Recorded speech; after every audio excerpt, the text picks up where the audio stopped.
Yo, what's up warga digital? Balik lagi sama gue di Kipas, kabar Indonesia paling panas hari ini.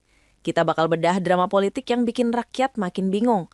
Kenapa kebijakan negara seolah cuma pro konglomerat dan anti rakyat? Pertama, kita bahas skandal Bupati Aceh Selatan. Bupati Mirwan MS ngilang umrah saat rakyatnya kena bencana. Presiden Prabowo udah perintahkan pecat, tapi plot twistnya, Gerindra cuma copot dia dari ketua DPC.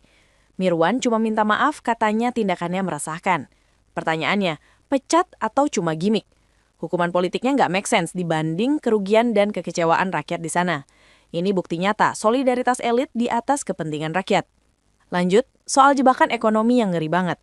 Ekonom Paramadina ngeramein 5 jebakan yang bisa hambat pertumbuhan 2026.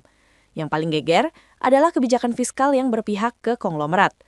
UU Cipta Kerja membuat industri batubara bisa minta restitusi PPN sampai 25 triliun rupiah per tahun. Kementerian Keuangan mengakui ini bikin penerimaan pajak jeblok. Di saat yang sama, pemerintah motong transfer ke daerah TKD hingga 17,7%. Jadi negara kayak mensubsidi konglomerat batubara tapi memiskinkan daerah. Gila kan? Ketiga, fakta yang bikin kita elus dada. Di tengah optimisme konsumen yang katanya naik, Apindo malah teriak soal bahaya pengangguran usia muda yang mencapai 17%. Kenapa? Karena struktur investasi kita makin padat modal. 1 triliun investasi yang dulunya serap 4.500 pekerja, sekarang cuma serap 1.364. Jadi klaim ekonomi solid itu cuma di statistik. Realitasnya, lapangan kerja makin susah dan anak muda didorong ke jurang pengangguran. So, let's connect the dots. Kita lihat ada jarak yang jauh banget antara klaim power dan prioritas pemerintah dengan realitas yang dialami rakyat.